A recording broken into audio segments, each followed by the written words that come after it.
जब परमात्मा सन 1398 में आकर के एक शिशु रूप धारण करके प्रकट हुए थे कबीर देव, और 120 वर्ष तक प्रभु रहे थे, सन 1518 तक। विक्रमी संवत 1455 से 1575 तक, अर्थात 120 वर्ष प्रभु ने ऐसे एक बालक रूप धारण करके धीरे धीरे एक मनुष्य के, एक सिंपल मैन की भूमिका की, और साथ में अपने तत्व ज्ञान का प्रचार किया। वे प्रसिद्ध कवि कहलाए और वो ही जगत गुरु थे, वे ही तत्वदर्शी संत की भूमिका कर रहे थे, और वो परमात्मा पूर्ण ब्रह्म तो है ही है। उन्होंने ये रोल, एक दास की भूमिका भी उन्होंने करके दिखाई कबीर परमेश्वर जी ने, कि आने वाले समय में मेरे अनुयायी मेरी समर्थता को जानकर अभिमानी ना हो जाए, क्योंकि अभिमान परमात्मा को कति पसंद नहीं, और जो बात परमात्मा को पसंद नहीं और हम करेंगे तो हम भक्त नहीं, हमारी भक्ति नहीं चल सकती। तो हमने, जब हम भक्त हैं अर्थात हमने इस परमात्मा पाने वाले विद्यालय में प्रवेश पाया है, तो हम भक्त हैं अर्थात स्टूडेंट हैं। और विद्यार्थी अपने विद्यालय के नियमों के अंतर्गत चलता है। अब कोई अध्यापकों से आकड़ पाड़े, उन तो उल्टा सुल्टा बोला किसी अच्छे अधिकारी का बेटा होकर, तो वो बच्चा पढ़ेगा नहीं, अपना जीवन व्यर्थ कर जाएगा। चाहे प्रधानमंत्री का भी पुत्र है और उस स्कूल विद्यालय में जाता है, तो उसने विद्यार्थी की तरह रहना ही होगा, और अध्यापक के हर नियम का, हर आज्ञा का पालन करके अपना जीवन सफल करना होगा। इसी प्रकार हम चाहे परमात्मा पूर्ण ब्रह्म के अनुयायी बन जाते हैं, और यदि हम फिर अभिमान करते हैं, अहंकार करते हैं, अन्य देव देवताओं के साथ हम उनको अभद्र बातें करते हैं, तो भी परमात्मा को पसंद नहीं होगी, क्योंकि हम पतिव्रता पद से गिर जाएंगे। जैसे पतिव्रता किसे कहते हैं? जो पत्नी, जो लड़की अपने पति के साथ साथ अपने पति को तो पूज्य मानती है, और उसके परिवार में जैसे जेठ है, जेठानी है, देवर है, देवरानी है, सास ससुर है, ननंद है बड़ी छोटी, या और कोई संबंधी हैं, उन सबको आदर देती है, सत्कार करती है, विनम्रता से बोलती है, सभ्यता से पेश आती है, तो वो पतिव्रता है। यदि वो केवल अपने पति से ही अच्छी तरह व्यवहार करती है, दूसरों के साथ अभद्र बोलती है, ठीक व्यवहार नहीं करती है, तो वह तो कड़ियारी है, वो पतिव्रता नहीं है। तो कहने का भाव यह है कि हमने पतिव्रता पद पर चल कर के अपने जीवन को सफल करना है। तो हम अपने कबीर परमेश्वर अर्थात अपने पति कुल मालिक, वो तो हमारे लिए पूज्य है। बाकी अन्य जैसे ब्रह्मा जी, विष्णु जी, शिव जी, रजगुण ब्रह्मा जी, सतगुण विष्णु जी, सप्तम गुण शिव जी, और ब्रह्म पर ब्रह्म, ये हमारे आदरणीय हैं पर पूज्य नहीं हैं।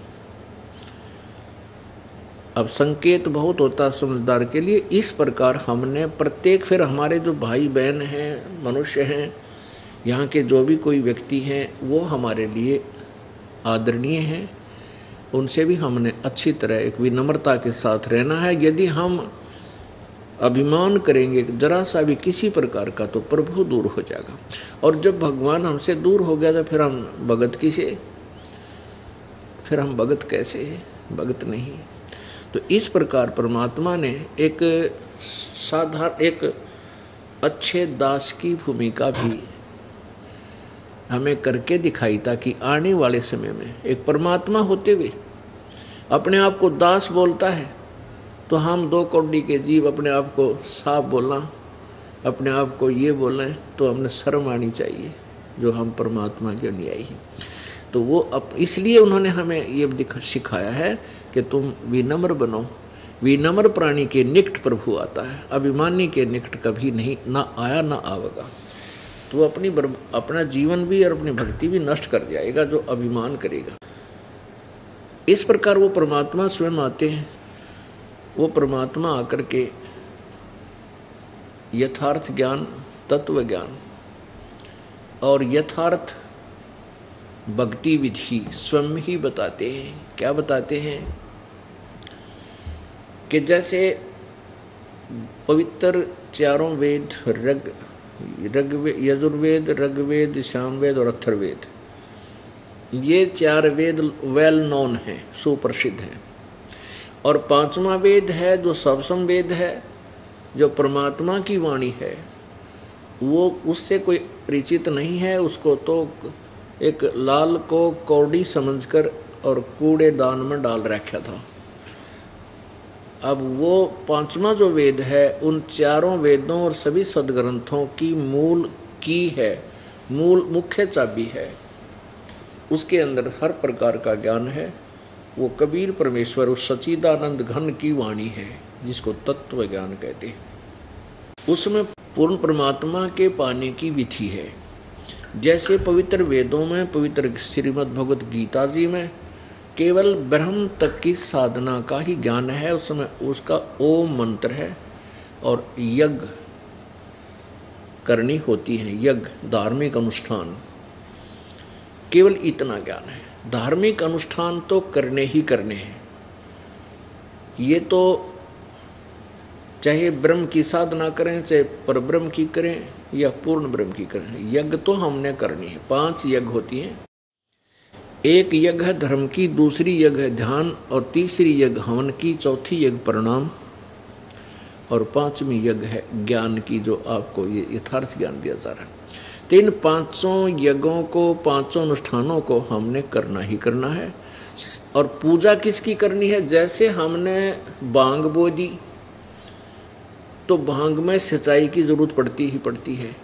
किसी ने किक्कर बीज ली तो किक्कर में भी, बबूल में भी सिंचाई की आवश्यकता पड़ती है, उसकी सिंचाई करनी पड़ती है, तभी वो बड़ी होती है। इसी प्रकार हमने आम के पौधे को लगाया, उसकी सिंचाई भी करनी है, तो आम के पौधे से तो आम का पेड़ बनकर उसमें मीठे फल लगेंगे। और यदि हमने बबूल की सिंचाई की, बबूल बड़ा होगा, फिर उसके कांटे लगेंगे।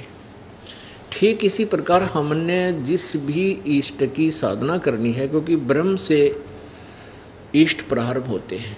कोई ब्रह्म को इष्ट मानकर पूजता है और कोई परब्रह्म को और कोई पूर्ण ब्रह्म को। तो हमने पूर्ण ब्रह्म को इष्ट मानकर पूजेंगे तो हमें आम का पेड़ हमारा समझो प्रफुल्लित होगा। आम का पौधा है और अन्य उपासना है वो बबूल है।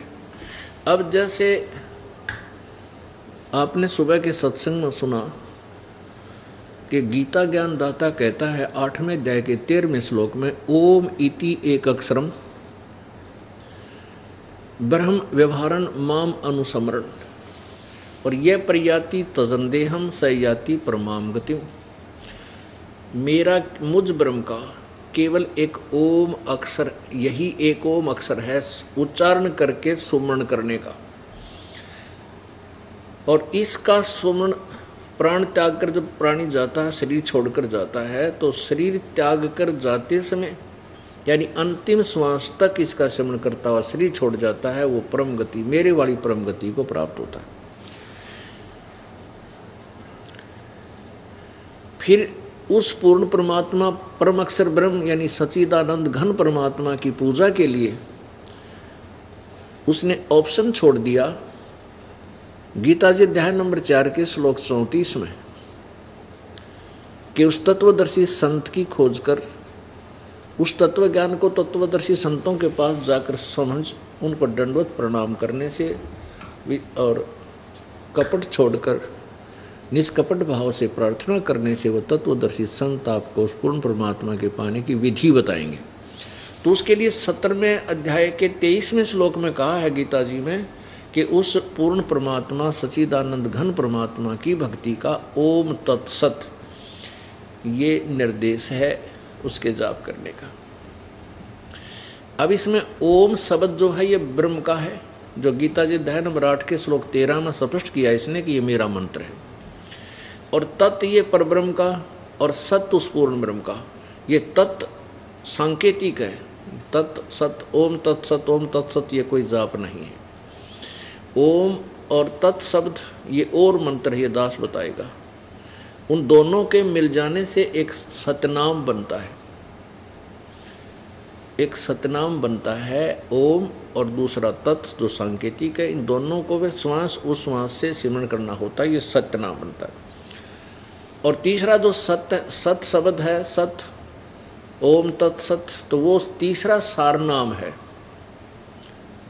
वो भी दास बताएगा, वो कोई और मंत्र है। तो परमात्मा क्या बताते हैं कि यहाँ केवल ओम नाम के जाप तक सीमित थे। चारों वेदों में, गीता जी में केवल ओम मंत्र है जो यहाँ की साधना का प्रमुख मंत्र है। ये ब्रह्म तक का है, और ब्रह्म की साधना करने से गीता ज्ञान दाता अर्थात ब्रह्म कह रहा है कि अर्जुन चौथे अध्याय के 5वें श्लोक में गीता जी में कि तेरे और मेरे बहुत जन्म हो चुके, तू नहीं जानता मैं जानता हूँ। इससे सिद्ध है कि ये गीता ज्ञान दाता भी नासवान है, इसकी साधना से भी जन्म मृत्यु समाप्त नहीं हो सकता।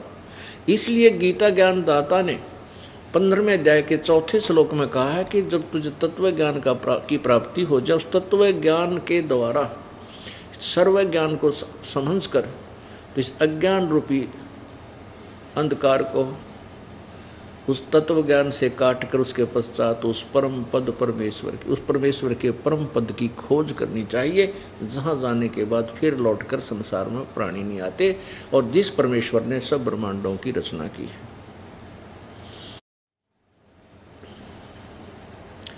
और गीता ज्ञान दाता कहता मैं भी उसी की शरण हूँ।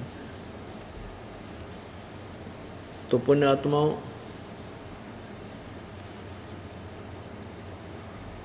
परमेश्वर ने आकर के हमें उस यथार्थ ज्ञान को हमें प्रदान किया है।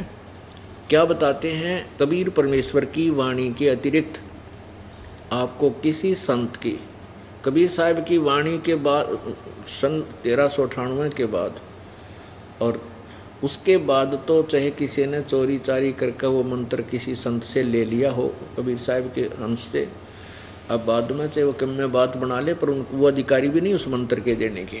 क्या बताते हैं, कई पंथ सोहम नाम देते हैं, ये किसी ग्रंथ में नहीं है। वो कहाँ से लाए? घर की दुकान बना रहे हैं। तो परमात्मा कहते हैं सो हम शब्द हम जग में लाए, सार शब्द हम गुप्त छुपाए। सोहम शब्द हम ही ने प्रकट किया है, और सार नाम जो है फिर भी हमने गुप्त रखा हुआ है। पुण्यात्माओं, 3 मंत्र के जापते मोक्ष होगा। जैसे हमने हैंडपंप लगाना है, हैंडपंप लगाने का जो बोकी मारते हैं, एक पाइप के साथ मार मार के मिट्टी बाहर डालते हैं, फिर पाइप लोअर करते हैं, उसमें पाइप नीचे सरकाते रहते हैं हैंडपंप की, नलके की। अब जो सतनाम है, इसको तो समझो, सतनाम जो है ये तो 2 मंत्र का जाप है, श्वास उश्वास से इसकी बोकी लगती है। तो ये सतनाम ने क्या काम करना है कि वो जैसे हैंडपंप लाने वाला पाइप पानी तक पहुंचा देता है और बता देता है कि यहाँ पानी मीठा आ चुका है, यहाँ पर्याप्त मात्रा में जल है। और फिर अब वो काम सतनाम ने तो इतना कर दिया कि वहाँ तक पहुँचा दिया। अब फिर वो जो सारनाम का काम होगा, सारनाम क्या होगा कि उस हैंडपंप के ऊपर फिर वो मशीन लगाई जाएगी, मोटर लगाई जाएगी। वो मशीन लगाई जाएगी ऊपर वाली, और जिसको हाथ से भी चलाते हैं। जब तक वो ऊपर वाली मशीन नहीं लगेगी, ऊपर वाला सिस्टम नहीं लगेगा, केवल वो पाइप से भी पानी नहीं मिलेगा। अब कोई सतनाम तक भी नाम प्राप्त किसी को हुआ है, सारनाम मिला नहीं, तो वो भी अधूरा काम है उसका। अब फिर सारनाम क्या है, वो हैंडपंप का ऊपर, वो हैंडपंप के ऊपर मशीन लगेगी और फिर वो श्वास सिमरन रूपी वो हैंडल हिलाया जाएगा और पानी फिर तरड़ तरड़ पानी निकलेगा। तो ऐसे हमने उस परम पिता को पाना है। ये जिसकी सतनाम रूप के मंत्र की वो की पूरी हो जाएंगी, अर्थात जिसकी सतनाम की कमाई पूरी हो जाएगी, तभी आपको सारनाम दिया जाएगा। उससे पहले आप प्रार्थना करते रहोगे तो आपको वो नाम नहीं दिया जाएगा, क्योंकि हैंडपंप लगाने वाला मैकेनिक मिस्त्री उस मालिक के कहने से मशीन हैंडपंप की नहीं लगाएगा जब तक वो स्वयं तो संतुष्ट नहीं होगा कि यहाँ पानी यानी उसका जो व्यवस्था है अब पाइप वहाँ तक पहुँच चुकी है जहाँ ये पर्याप्त मात्रा में जल हमें दे सकता है।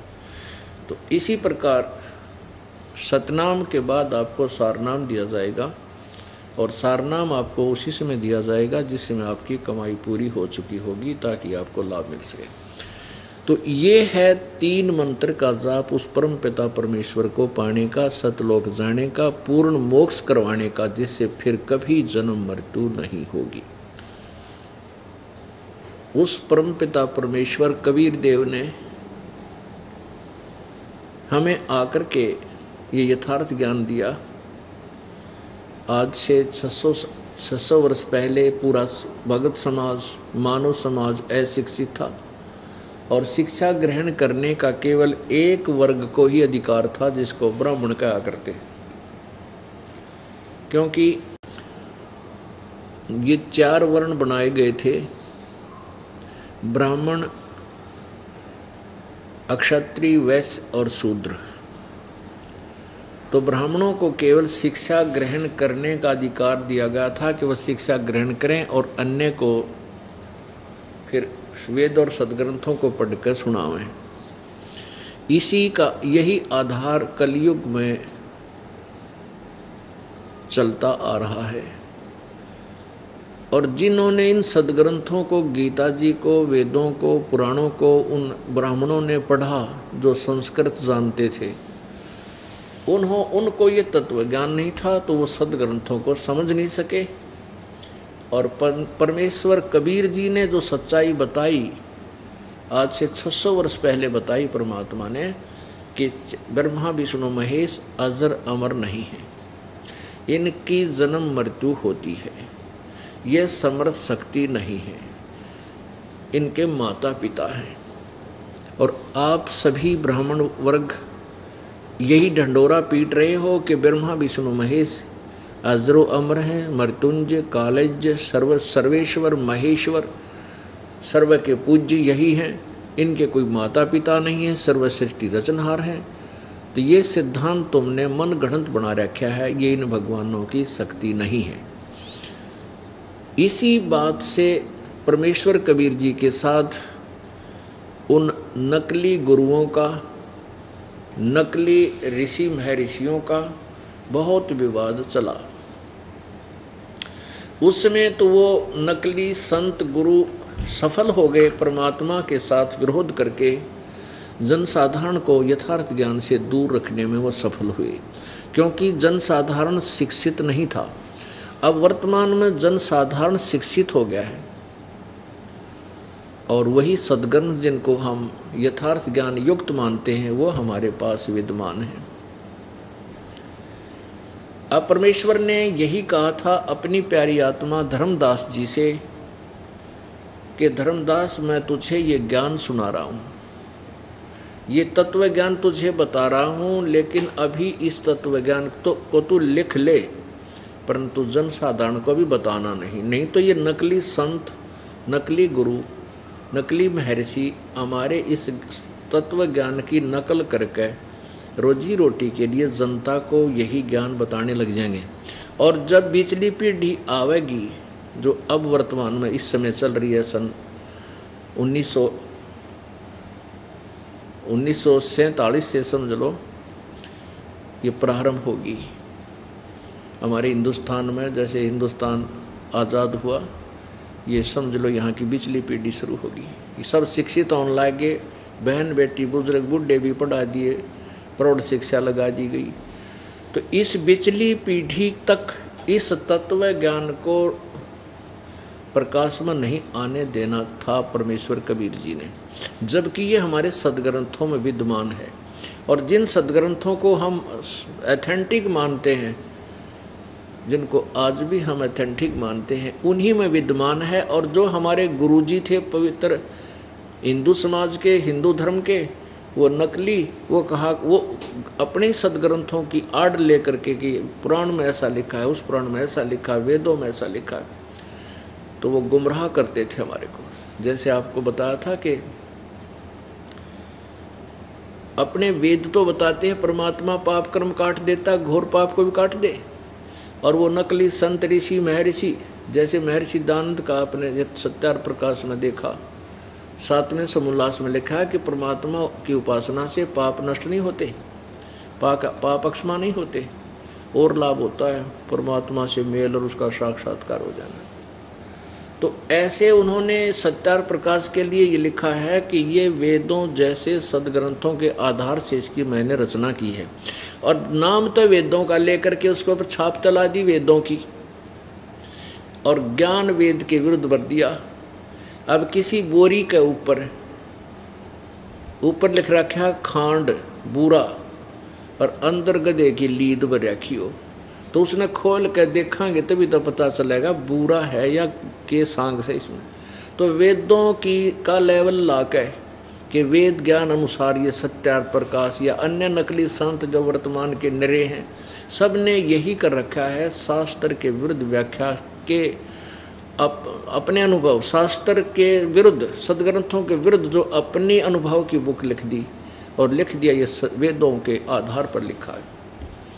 तो उन वेदों और गीता जी और पुराणों में क्या लिखा है ये आपके समक्ष अब आ रहा है, और ये हमें बका के गुमराह कर गए, जिस कारण से मानव का सतर गिर गया।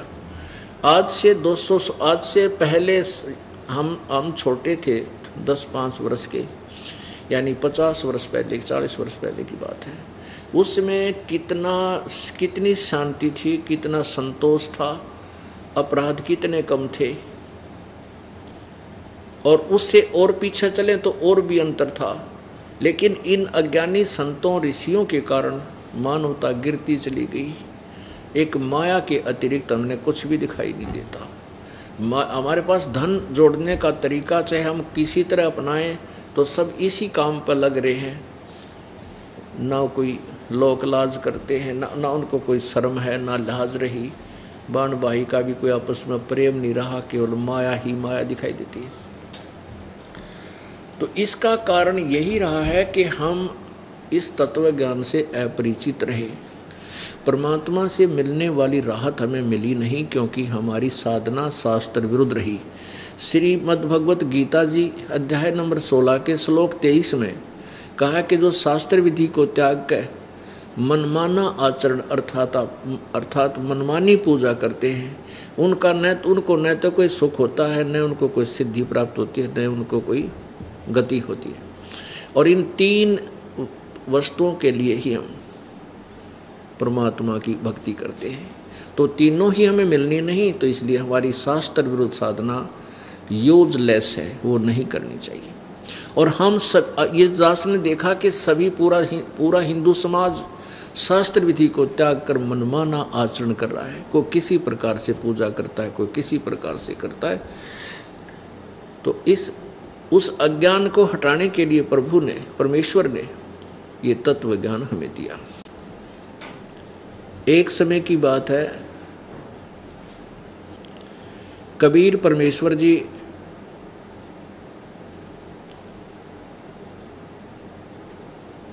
सत्संग किया करते थे और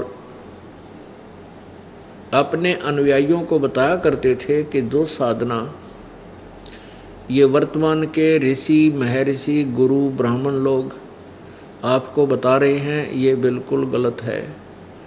इस साधना से, इस पूजा से आपको कोई लाभ नहीं हो सकता, आप अपना जीवन व्यर्थ कर रहे हो। पुण्यात्मा, उसमें शिक्षा का अभाव था। इस कारण से परमेश्वर के ज्ञान को महत्व कम देते थे लेकिन समाधान को मैं तो वो प्राणी ज़्यादा देते थे। परमेश्वर के गुणों में लिखा है कि परमात्मा प्राणी के घोर पाप को भी नष्ट कर देता है। जैसे आपको दुख है, वो दुख किस कारण से है? आपके किसी पिछले जन्म के अपराध से है, पाप कर्म से है। और जब तक वो पाप कर्म आपका नष्ट नहीं होगा, उसको अक्षमा नहीं किया जाएगा, तब तक आपको चैन नहीं हो सकती, वो दुख सुख नहीं हो सकता। जैसे किसी के पैर में कांटा लगा हो और कांटा लगे पैर में जूता नहीं पहना जा सकता। अब कांटे के कारण कष्ट है, कांटा निकले तो कष्ट दूर हो। इसी प्रकार आपको पाप कर्मों के कांटे लगे हुए हैं। और अब परमात्मा कबीर जी के इस सत्संग स्थल में, इस पूजा की विधि से वो कांटे निकलेंगे और फिर आपको कहा जाएगा कि राम नाम का जूता अब कभी मत निकालना। जैसे आप कहीं जा रहे हो और आपका कांटा लग जाए और वो कांटे की पीड़ा बहुत होती है, फिर वो कांटा निकलने के बाद फिर आप उस रास्ते पे कभी नंगे पैर नहीं चलोगे, जूता पहन कर चलोगे, कहीं फिर कांटा ना लग जाए, फिर वही दुख पैदा ना हो जाए। तो परमात्मा जैसे ये जितने भी संत हैं, महंत हैं, जितने भी ऋषि महर्षि हैं, इनका एक ही सिद्धांत है कि जैसा कर्म प्राणी करता वो भोगना ही पड़ेगा। प्रारब्ध कर्म तो भोग कर ही समाप्त होता है, दुख है तो दुख भी भोगना ही पड़ेगा। पुण्यात्मा फिर भक्ति कौन करेगा? फिर परमात्मा की साधना की आवश्यकता ही के रह जाएगी। जब दुख न्यू का न्यू बना रहा और कोई राहत मिलनी नहीं, तो कोई ना बजे भगवान, बजाय को नहीं जा।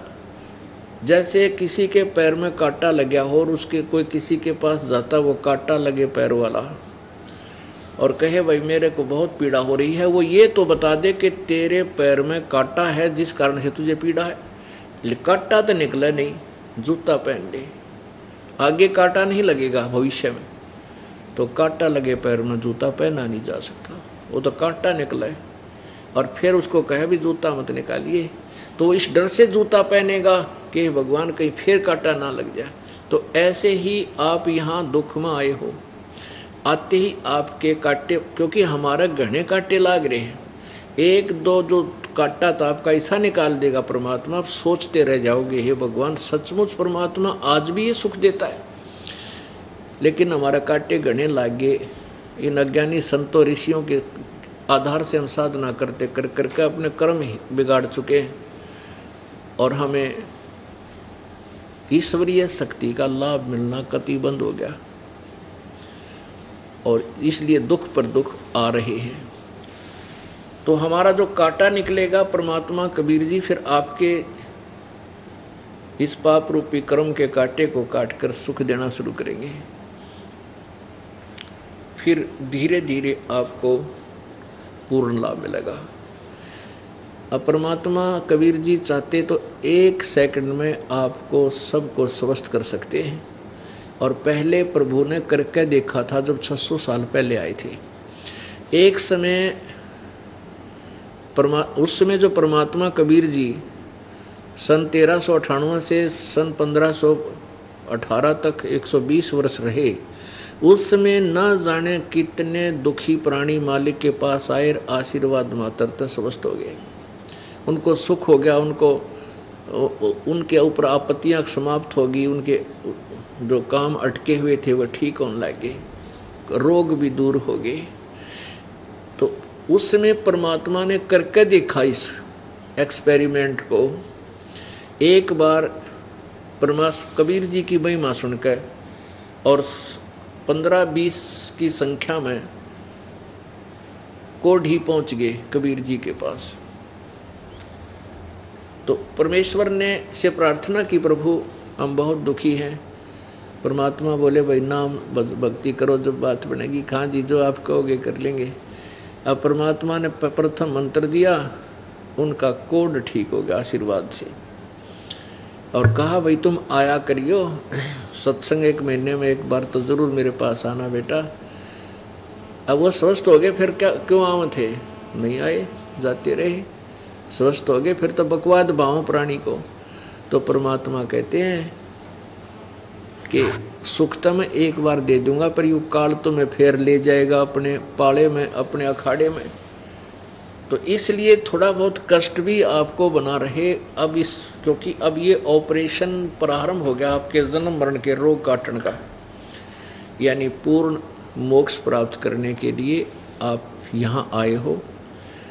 और अब आपको कैसे पूर्ण मोक्ष होगा ये परमात्मा ने देखना है, आपकी नहीं चलेगी। तो क्या करेगा प्रभु, एक दो सुख एक दो दुख तो आपके ऐसे निवारण कर देगा कि आप सोचने पर विवश हो जाओगे, सचमुच यहाँ कुछ ना कुछ है। लेकिन हम भ्रमित ज़्यादा हैं, हम डरे हुए ज़्यादा हैं, कहीं उन पूजाओं को त्याग दें हमें हानि हो जाए। उन पूजाओं के करते करते तो थोड़ी दुर्गति हो रही, और उन्हीं से फिर घबराते हो।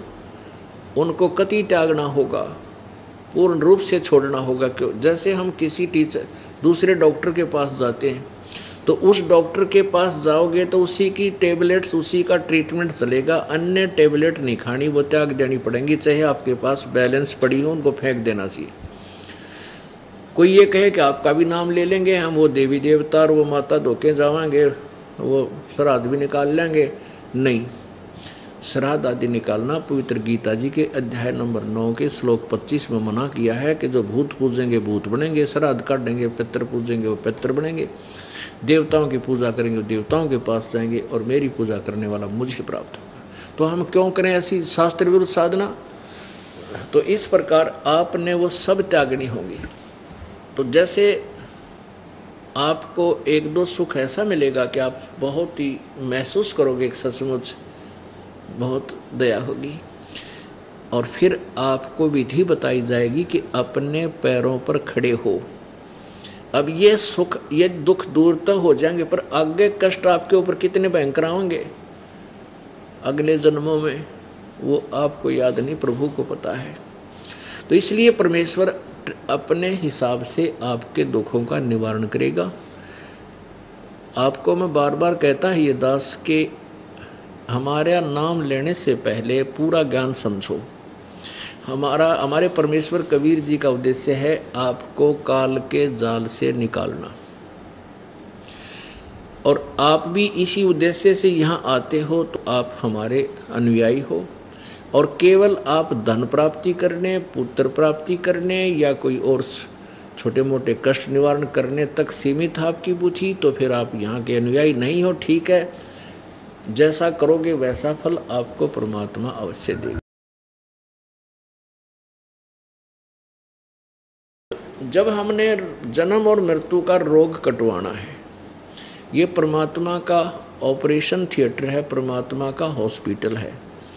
अब तो जैसे मरीज जब हॉस्पिटल में एडमिट हो जाता है रोगी, तो फिर डॉक्टर ने देखना उसको कितनी ग्लूकोज चढ़ानी है, कब ऑपरेशन करना है या कितना क्या करना है। तो मरीज की नहीं चलेगी वहाँ। तो यहाँ आप मरीज हो, रोगी हो, कौन से रोग के? जन्म और मृत्यु के। और ये दास उस परम पिता का डॉक्टर है, परम पिता के इस हॉस्पिटल का। अब जो भी आपके साथ जो भी दुख निवारण करना होगा वो होगा, और अभी नहीं करना है उसको नहीं करेंगे। जैसे आपके पेट में दर्द है और उधर से कोई ऐसा चोट लगी है कि खून निकल रहा है, तो डॉक्टर उस पेट के दर्द ने पाछे देखेगा, पहले वो ब्लड बंद करेगा, ऑपरेशन उसका करेगा, और फिर बाद में चाहे रोगी चा करें जाओ उसको बाद में देखेगा। तो ऐसे ही इस आप यहाँ आओगे, आपने तो अपना एक कष्ट दिखा है, और परमेश्वर ने आपके जीवन में आने वाले समय में कहाँ आपकी कहीं मृत्यु ना कर दे यो काल, आपसे ऐसे पुण्य करवाएगा, ऐसे आपसे विधि करके उस पुण्य को वहाँ अड़ावेगा जा करके जहाँ तेरी मृत्यु होनी हो। और आपको और कष्ट जिसको आप भारी कष्ट मान रहे हो वो हो सकता है कुछ दिन लेट आपके ठीक करेगा, देर से करेगा। ये हमने नहीं पता, परमेश्वर कबीर जी को ज्ञान है। तो वो जो भी ऑपरेशन कर रहा है, आपका कोई कष्ट निवारण नहीं हो रहा है, हो सकता परमात्मा आपके, और आप पुण्य भी कर रहे हो, दान भी कर रहे हो, पाठ भी करवा रहे हो, और भक्ति भी कर रहे हो और फिर भी वो कष्ट आपका निवारण नहीं हो रहा, तो परमात्मा आप कुछ तो अपनी तो कोटे से कर ही रहा है, लेकिन आपके भी पुण्य और भक्ति को वहाँ अड़ाएगा जहाँ आपका जीवन खत्म होना हो, जिसका ऐसे कोई निकट और ज़्यादा भयंकर चोट लगनी हो, यानी मृत्यु ही प्राप्त होनी हो, उसको टालने के लिए जिन दुखों को आप दुख मान रहे हो उसको अभी निवारण नहीं करेगा, क्योंकि आपको जीवन दान देगा प्रभु।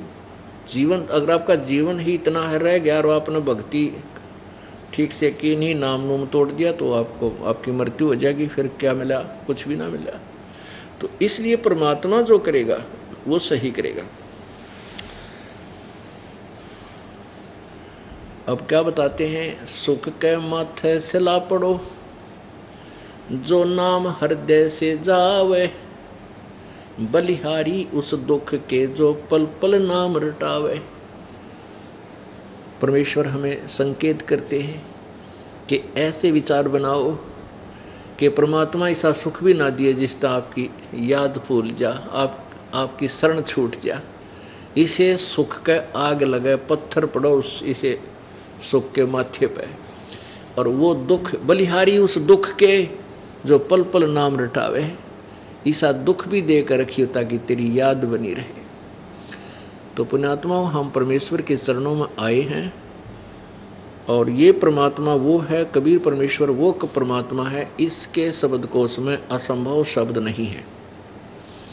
परमेश्वर कबीर जी की डिक्शनरी में इम्पॉसिबल वर्ड नहीं है। केवल एक ही प्रभु है जो सर्वशक्तिमान है और सक्षम है, जो अंगारी यानी पापों का नाशक है, बंभारी जो बंधनों का शत्रु है, बंधन छुड़वाता है, बंधन से छुड़वाता, बंदी छोड़े। एक समय एक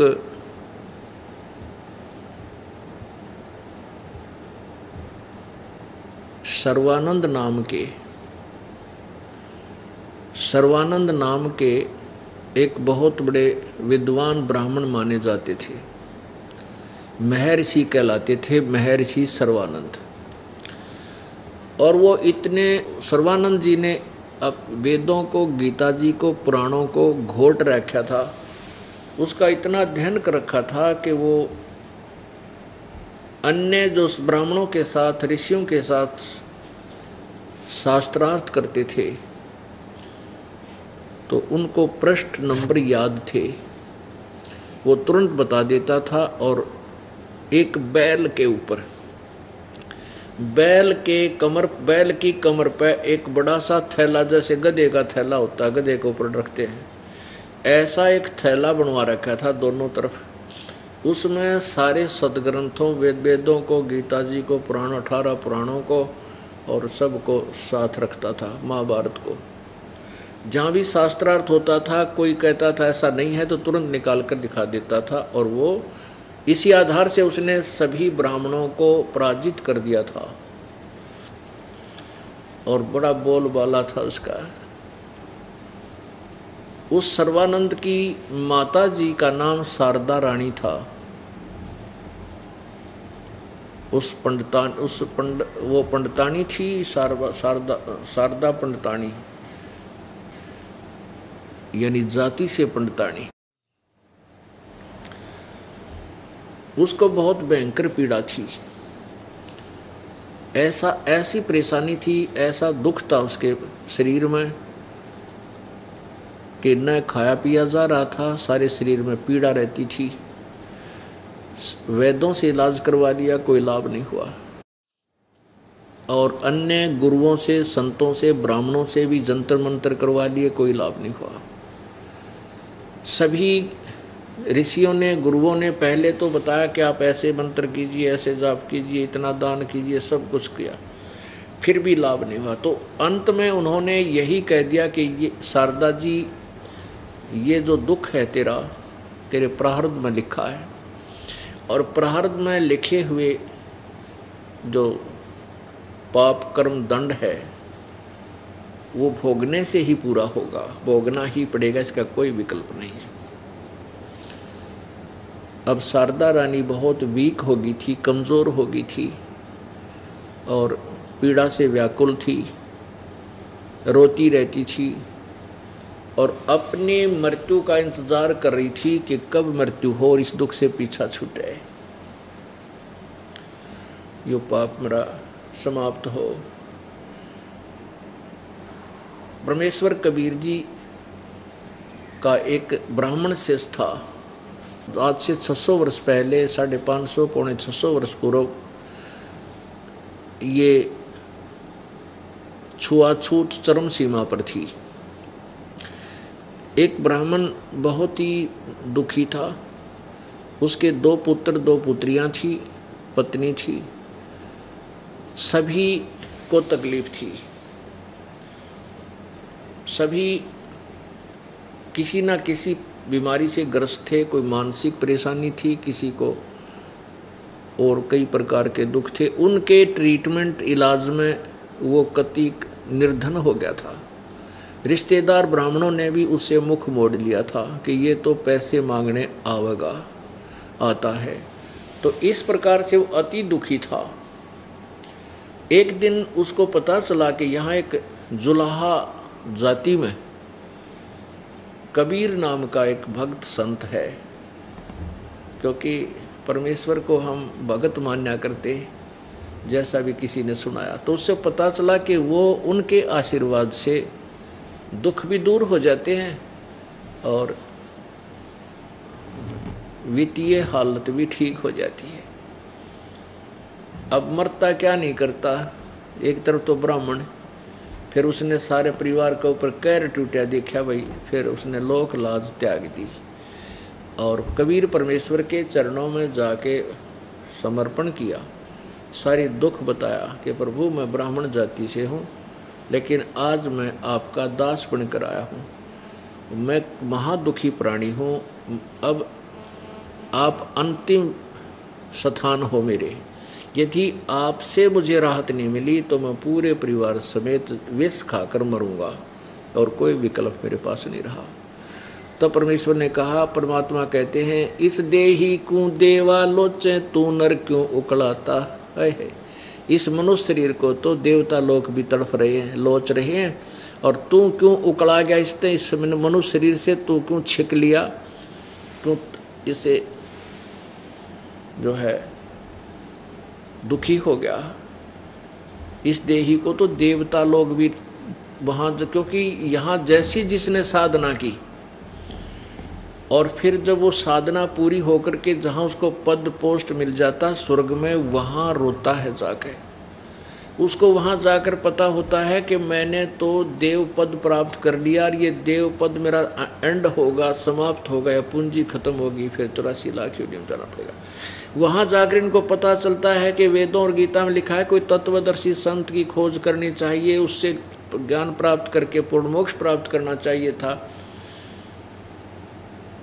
तो वो देवता लोग भी तरसते हैं इस मनुष्य शरीर को, हे परमात्मा अब का मनुष्य शरीर मिला, पूरे संत की शरण ग्रहण करूं और मोक्ष प्राप्त करूंगा। तो यहाँ परमात्मा कहते हैं, इस देही को देवालोचन तो नर क्यों उकड़ाता। तो परमात्मा ने कहा कि नालायक, तू अपने इस मनुष्य जीवन को बर्बाद करना क्यों चाहता है, क्यों तू सुसाइड करना चाहता है। इसको देवता लोग भी तरसते हैं, तू भक्ति कर और देख प्रभु परमेश्वर आपको कैसे लाभ देता है। परमेश्वर कबीर जी ने उपदेश देने से पहले बताया, बेटा बात सुन ले, तो ब्राह्मण और मैं दानक, नाम लेने से पहले तो कुछ भी सोच ले मेरे बारे में, अच्छा बूंदा गंदा गुंडा। नाम लेने के बाद लोगों के कहने से तेरे मन में ये विक्षेप आ गया कि हमारे गुरुजी सचमुच तो दुल्हा है और मैं ब्राह्मण हूँ, तो तुझे कोई लाभ नहीं मिलेगा। गुरु मानुष कर जानते वो नर कहिए अंध, वह दुखी संसार में आग गई यम के पंथ। तब वो, क्योंकि वो तो कति अंत आ रहा था, तब उसने जात ना दिखती। जो आदमी के साथ ऐसी बूंदी बन जाती है, ये तो नखरे जब भाव, जब हम सुख का सांस ले रहे हैं तब ये बकवाद बाती है। पर हाथ जोड़ के करबद्ध होकर कहने लगा, परमात्मा आप मेरे पिता, मैं आपका बच्चा, बाढ़ में जाओ जात और पात, बाढ़ में जाओ संसार। उस संसार ने मुझे क्या दे दिया। रिश्तेदार भी मुंह मोड़ गए, परमात्मा मेरे पास और कोई विकल्प नहीं रहा मृत्यु के अतिरिक्त। तब परमेश्वर ने देखा कि अब यह ठीक ठिकाना आ गया, ये उसको उपदेश दे दिया, आशीर्वाद दे दिया। तुरंत ही बच्चे स्वस्थ हो गए। धीरे धीरे एक आध बच्चा थोड़ा लेट स्वस्थ हुआ, ताकि परमात्मा चाहता है कि ये कहीं एकदम आंडी ना पाक जा, सारे सुख दे दूँ, फिर वह बकवाद बावा इस प्राणी को। धीरे धीरे उसको 1, 2, 3 साल के अंदर पूर्ण लाभ हो गया और प्रत्येक काम में बरकत होने लगी। ऐसे ही बहुत सारे भक्तजन श्रद्धालु परमात्मा के चरणों में आ चुके थे और उन श्रद्धालुओं को बहुत सुख हो चुका था। एक उस शारदा की मित्र सखी परमेश्वर कबीर जी की शिष्या बहुत दुखी रहा करती थी, क्योंकि यहाँ तो प्रत्येक प्राणी पर कष्ट है। जब तक ये कबीर परमेश्वर की शरण में नहीं आता सभी दुखी हैं। कोई आज सुखी है तो कल ना जाने के बिजली गिर जा। परमात्मा की आड़ बिना, परमेश्वर की शरण बिना ये जीव कति सुखी नहीं रह सकता। तो उसको बड़ा सहारा मिला परमात्मा की कृपा से, कबीर जी की कृपा से। वो बहन बहुत सुखी होगी, घर में भी सुख, परिवार में भी आनंद, जो दुख थे वह सब दूर हो गए। तो वो सहेली उस शारदा के पास गई, उधरती उससे मिलने, कुशलक्षेम पूछने के लिए। उसकी ऐसी स्थिति देखकर उस परमेश्वर की शिष्या ने पूछा कि हे शारदा, आपको क्या तकलीफ है? तब शारदा ने बताया, बहन के बताऊं, मैं तो अंतिम सांस गिन रही हूँ, कद मेरी मृत्यु हो और मेरा कष्ट मिटे। तो सहेली ने पूछा कि कहीं आपने कोई ट्रीटमेंट, इलाज नहीं करवाया, उपचार नहीं करवाया इसका? कि उपचार करवा लिया और सभी संत पंथों महंतों के पास भी मैंने प्रार्थना कर ली, सारे जंतर मंत्र जो उन्होंने बताया मैं सब कर चुकी हूँ, परंतु मुझे लाभ कति नहीं। सब ने यही कह दिया कि तेरे प्रारब्ध का कर्म है, तुझे भोगना ही पड़ेगा। तो बहन, मैं तो अपने पाप ने भोग रही हूँ। कबीर परमेश्वर की शिष्या ने कहा कि बहन, तेरा ये दुख दूर हो जाएगा, मैं आपको यकीन दिलाती हूँ। आप हमारे गुरुदेव से एक बार उपदेश लेकर देखो, उनकी शरण ग्रहण करो।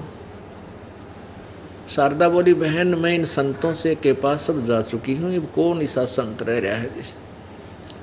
ऐसा कौन सा संत शेष रह गया जो मेरे दुख न दूर कर दे? अब उसकी सखी ने, परमेश्वर कबीर जी की शिष्या ने बताया कि मेरे साथ आपसे भी भयंकर दुख था मेरे ऊपर, और भी बहुत सी परेशानियां थी। मैं अपने गुरुदेव से उपदेश लेकर के कति सुखी होगी। यही स्थिति मेरी थी जो आज आपकी है। तो फिर उसको कुछ आशा सी लगी शारदा को, तो पूछा कि कौन है आपके गुरुजी, मैं देख लेती हूँ एक बार उपदेश लेकर के। तो उन्होंने बताया कि मेरे गुरुजी कबीर जी हैं। कबीर जी हैं, कहाँ रहते हैं? शारदा ने पूछा। परमेश्वर की शिष्या ने बताया कि वो जुलाहा कॉलोनी में रहते हैं। जुलाहा कॉलोनी में क्या जाति है उनकी? अब जाति जुलाहा कॉलोनी में तो जुलाहे होंगे, और जाति कौन से वहाँ पर ब्राह्मण होंगे जुलाहा की कॉलोनी में। तो उस शिष्या ने बताया कि वो जुलाहे हैं, जुलाहा जाति में हैं। तो आप बोलिए, तेरा तो जो है ना दिमाग खराब हो गया। हम ब्राह्मण और वो एक दानक, फूटे भाग तेरे, उसका नाम लेंगे? हम तो जगत के गुरु हैं, हम तो सबके पूज्य हैं, और मैं उस दानक के चरण छूऊंगी? मेरे आगे फिर से जिक्र मत करना। अब उस शिष्या ने कहा, शारदा आज तो ब्राह्मणी है, क्योंकि परमात्मा का ज्ञान बच्चे बच्चे में समाया हुआ था। जो उनके शिष्य थे, शिष्या थी, उसने बताया कि आज आप ब्राह्मणी हो और आपकी मृत्यु होगी, कल आप दानकों का जन्म नहीं ले सकती। क्या गारंटी है कि ब्राह्मण का जन्म लेंगे? ऐसा नहीं है विधान मालिका। पशु पक्षी की योनियों में भी जा सकती है। अब इतना तो ज्ञान था उसको, पर पत्थर पड़ जाए बुद्धि पे, यो मान बढ़ाई, ईर्षा, जाति का अभिमान, कोई राजपद का अभिमान, ये जीव का सबसे बड़ा शत्रु है। तो शारदा कहने लगी हाँ ये तो बात तेरी है भाई, जो पुनर्जन्म तो कहीं भी हो सकता है, फिर क्यों कर्म बिगाड़ा अपने। इस तेरे ब्राह्मण समाज ने तुझे क्या दे दिया, तू भुगतन लाग रही पड़ी पड़ी, और वहाँ जाते ठीक होगी, मैं गारंटी लेती हूँ। तो शारदा कहने लगी ना कोई नहीं बात बने, शर्म आओगी, हमने के कहेगा संसार, के कहेगी ये ब्राह्मण समाज में जाति से घेर देंगे, न्यू कर देंगे। अब वह तो चली गई, वे ठीक है जैसे तेरी इच्छा हो ऐसे कर ले।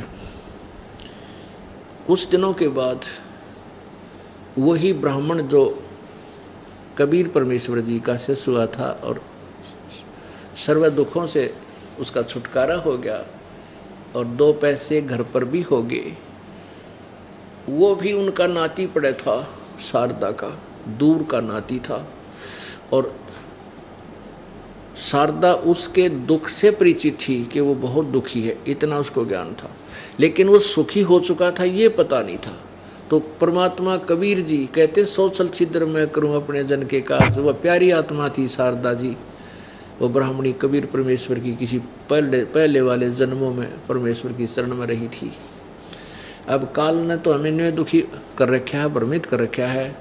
मैं ऊंची जाति का, यू छोटी जाति का, यू उस मजहब का, यू उस धर्म का, हमारा धर्म बढ़िया है, उनका धर्म अच्छा नहीं है। अरे धर्म तो सारे अच्छे हैं, उनमें धार्मिकता है। तो जिनमें धार्मिकता नहीं वो धर्म किसा, जो शराब पीवें, बकरे खावें, मांस खावें, सुल्फा पीवें, यार मानस को मानस मार दे, एक धर्म का अपने धर्म वाला न मारने लग रहा, तो वह धार्मिकता है नहीं तो धर्म किसा। धर्म तो एक ही है, वो नाम चाहे उसके कितने धर ले। धार्मिकता है तो धर्म है, यथार्थ भक्ति है तो वो मोक्ष का मार्ग है, अन्यथा नहीं है। वो ब्राह्मण वैसे ही प्रेरित हुआ कि यहाँ हमारे रिश्तेदार हैं, परमात्मा के चरणों में आया हूँ, रिश्तेदार को भी मिल के आता हूँ। वो वहाँ चले गए, वहाँ जाकर देखा तो शारदा का बुरा हाल। सारी कुशल अक्षेम पूछी तो शारदा ने कहा कि मेरा तो कोई जीवन नहीं, नरक भोग रही हूँ जीते जी। तो हमारे बच्चे, परमात्मा के बच्चों को तो कोई दुखी दिखाई देता, ये प्रार्थना होती है कि आप हमारे गुरुजी के पास चलो, उपदेश ले लो। उस ब्राह्मण ने शारदा से कहा कि आप हमारे गुरुदेव से उपदेश ले लो, आप ठीक हो जाओगी। अब शारदा ने सोचा ये तो ब्राह्मण है, जरूर अवश्य कोई ब्राह्मण से ही उपदेश प्राप्त होगा। तो उसने, शारदा ने पहले तो कहा कि मैंने बहुत संतों से जो है ना नाम आदि लेकर उनकी क्रिया करके देख ली, मुझे कोई लाभ नहीं हुआ। सब ने कह रखा कि तेरे प्रारब्ध का भोग है, ये पाप कर्म तने भोगना पड़ेगा, इसका कोई विकल्प नहीं। तो उनके रिश्तेदार जो कबीर परमात्मा का शिष्य था, उसने कहा कि शारदा मैं कितना दुखी था आपको पता है। कहाँ जी, खूब पता है मेरे को, बस मेरे दुख को अब भी याद करता हूँ तो अभी मेरा कलेजा कांप ही जाता है। और आप उपदेश ले लो, आपका भला हो जाएगा। मैं आपके परमार्थ, आपके इस जो ना भले के लिए कह रहा हूँ। कहने लगी फिर कौन है आपका गुरुदेव? आप कहते हो तो मैं उनसे भी उपदेश लेकर देख लेती हूँ। कहाँ रहते हैं? कि आप ही की नगरी में, काशी में। कहाँ रहते हैं? कि जुलाहों की कॉलोनी में। क्या वो कबीर है? उसका रिश्तेदार बोला हाँ वही, वो कबीर जी है। कहने लगी कि तू ब्राह्मण होकर और एक जुलाहे का उपदेश ले रहा, दानक के पैर पकड़े, इतना शर्म नहीं आती, और मुझे भी प्रेरित कर रहा है। हम ब्राह्मण, वो दानक जुलाहा। अब वो परमात्मा का जो शिष्य था वो कहने लगा, शारदा एक बात बता भगतनी, मैं कितना दुखी था, मेरे जितना दुखी संसार में कोई नहीं था, और मैंने आत्महत्या करने की सोच ली थी सपरिवार। एक ऐसे ही परमात्मा के भगत ने आकर मुझे बताया कि आप हमारे गुरुजी के पास चलो। मुझे भी ऐसे धक्का सा लगा था कि मैं ब्राह्मण नकली और एक दानक के पैर पकड़ूंगा। फिर उस भक्त ने बताया कि भगवान आप मानते हो परमात्मा किसी भी रूप में कहीं भी आ सकता है?